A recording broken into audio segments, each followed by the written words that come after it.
menulis, berbicara itu kan bagian dari keterampilan. Kalau keterampilan itu berarti membutuhkan ketelatenan. Jadi harus diasah terus, namanya terampil. Sama halnya dengan kita menulis, itu juga terampil kan. Diawali dari belum bisa, kemudian menulis A, kemudian menulis tegak, menulis Latin dan sebagainya, itu terampil.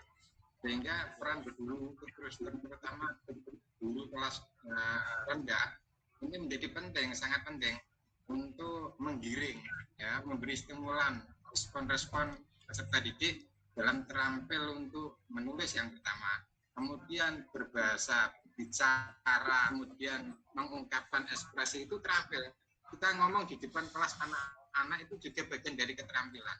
Itu peran guru itu sangat penting di sana untuk melatih anak itu bisa percaya diri, berani tampil di depan, itu juga keterampilan perlu dilatih. Makanya kita ini, kalau saya pribadi memang dari awal dari CPNS memang mengajar di kelas tinggi, sehingga kalau kelas rendah belum pernah merasakan.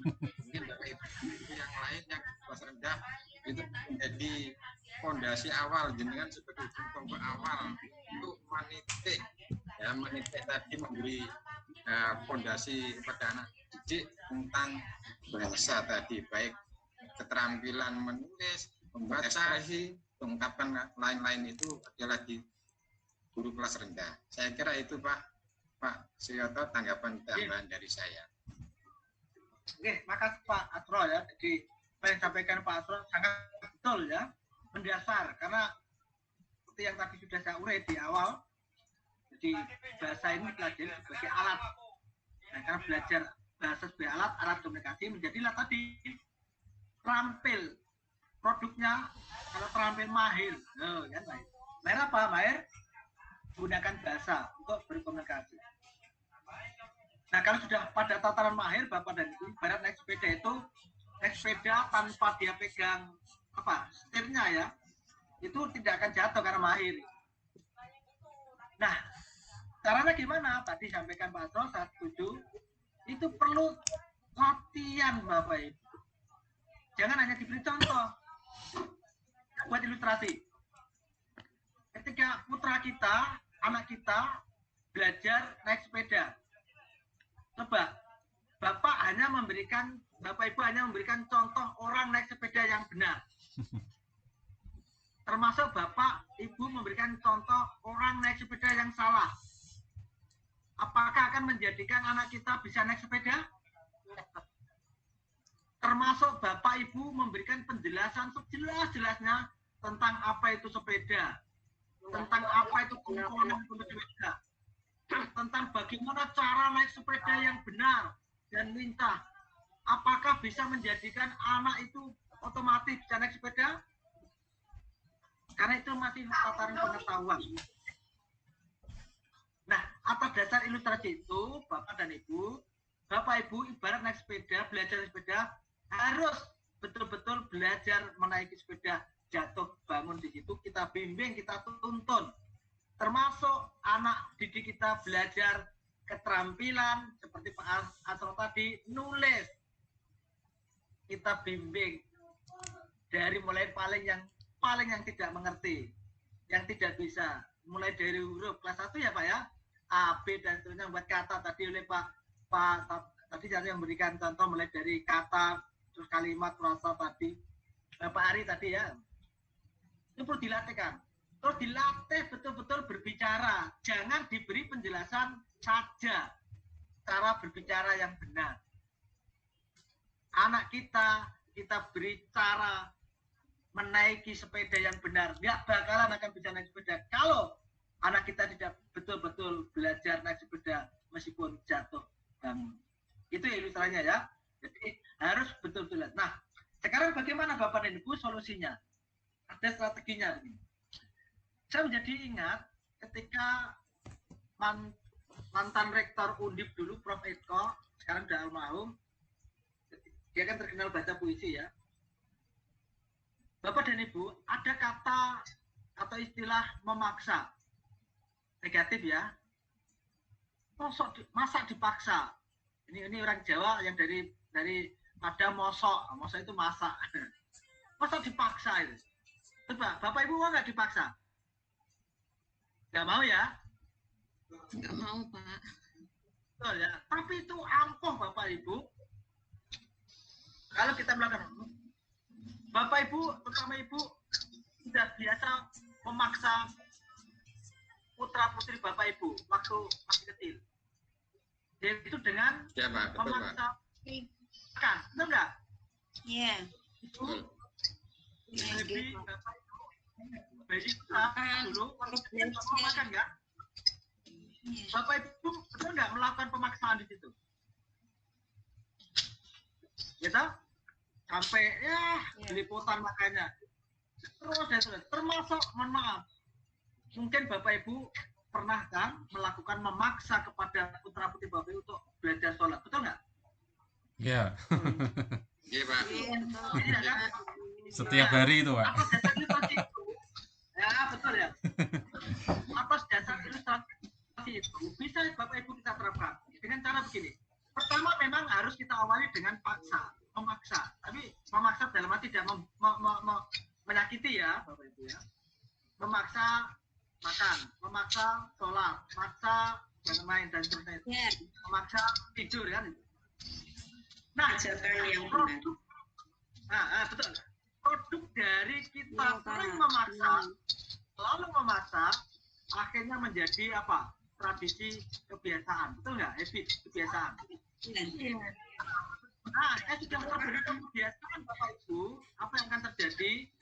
Membudaya. Iya, tanpa suatu kebutuhan jadinya. Ya. Iya. Dapat dipaksa ya Bu Fitri. Sekali-sekali dikasih reward, Pak.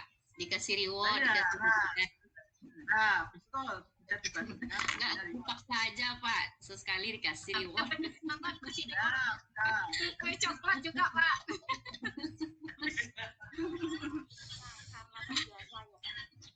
Nah, Iya, betul ya, Pak. dari paksa, memang kata paksa itu tidak bagus, tapi pada saatnya kita harus melakukan itu, tapi yang tidak menyakiti ya. Terus kemudian akhirnya produk dari kita memaksa itu menjadikan anak terbiasa.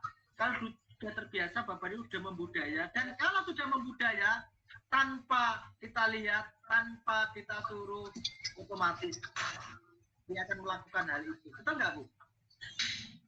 Ya. Akhirnya jadi kebutuhan.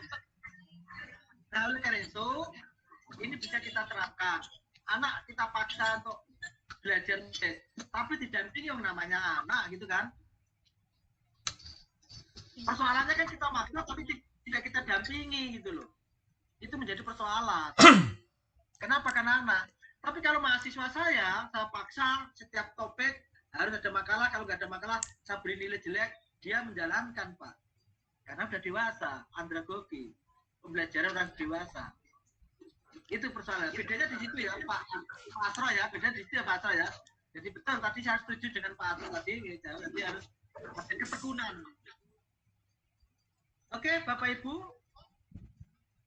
Sampai di sini mungkin bisa dipahami.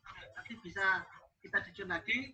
Untuk selanjutnya setelah ini nanti kita tutup, maka Bapak Ibu melakukan diskusi ya di forum LMS ya. Kita tahu ya Bapak Ibu ya. Diskusi di LMS ya. Jadi nanti Bapak Ibu jadi kemarin ya nanti kita menjawab mungkin ada yang di replay dan sebagainya ya. Supaya aktivitas Bapak Ibu ada di LMS, terekam di sana kegiatan ya. Oke, kalian juga mempengaruhi ini Bapak Ibu di sistem ini. Ya, jadi kegiatan Bapak Ibu diskusi nanti kan terlihat di LMS nanti. Sudah tahu menunya ya, apa itu ya? Iya Pak. Oke, nanti saling menanggapi ya. Iya. Ya, Pak. Ya, Bapak Ibu tanya. Untuk yang Pak Ari, Iya, moga. Iya, iya. Ini zoomnya ditutup, mic-nya ditutup dulu atau gimana Pak Yoto? Ya, saya tutup, minta Iya. tutup. Jadi kita tes, ya. Oke ya. Nanti kita buka lagi jam berapa Pak Yoto? Jam 4 ya. Jam 4 nggih. Berarti jam 4 kurang seperempat kita siap nggih. Ya, setengah Nggih. Nggih, matur nuwun. ya. Nggih, matur nuwun. Karena ada mikrofon teman yang masih aktif, jadi suara Bapak kurang kedengaran, Pak. Mohon maaf. Yang siapa nih yang masih nyala? Bu Fitri. Oh. Mikrofonnya dimatikan dulu. Nuwun sewu nggih Pak Yoto. Ini monggo Pak. kontennya Pak Ari ya. Nggih, monggo Pak. Baik Bapak dan Ibu, alhamdulillah kita tetap menikmati, kita tetap mensyukuri supaya imun kita tetap naik karena kondisi kita sekarang ada pada masa wabah pandemi ya. Jadi jangan ada yang gelisah dan seterusnya. Semuanya kita nikmati apapun yang ada di dalam kita. Dan alhamdulillah kita sudah bisa melalui menjalankan rangkaian kegiatan BPG yang nanti insya Allah bisa mengantarkan Bapak Ibu menjadi guru yang profesional dan menjadikan Bapak Ibu lulus, aduakan semuanya lulus dan akhirnya menjadi betul-betul guru profesional yang ditandai dengan secara legal formal dan akhirnya Bapak Ibu mendapatkan tunjangan yang memang semestinya menurut undang-undang Bapak Ibu berhak untuk mendapatkan itu setiap bulan. Itu ya Bapak Ibu. Dan Bapak Ibu jangan sampai lalai selama 13 hari. Karena PBG ini kan 13 hari ya Bapak Ibu ya. Nggih. Itu lebih pendek. Yang semula tahun 2020 2019 itu 30 hari Bapak Ibu. Bayang tidak? Ini 13 hari. Jadi tetap disyukuri. Bentuk syukur kita ikuti semuanya apa yang ada ini dengan menikmati, enjoy ya. Jangan sampai ada yang merasa tertekan dan seterusnya, apalagi merasa kok dipersulit dan akhirnya menjadi pikiran Bapak Ibu negatif, jangan ya. Karena malah nanti akan menimbulkan penyakit. Ya, begitu ya Bapak Ibu. Baik, pertemuan awal ini sebagai pengantar, jika ada kekurangan saya pribadi mohon maaf dan kita saling mengingatkan, saling berbagi mana yang baik, mana yang bagus, mari kita.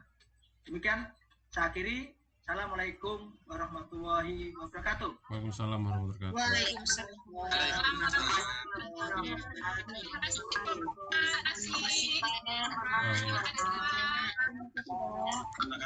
Oke teman-teman, kita ke room kita bisa keluar dari sini, nanti kita langsung ke grup WA ya. Lanjut.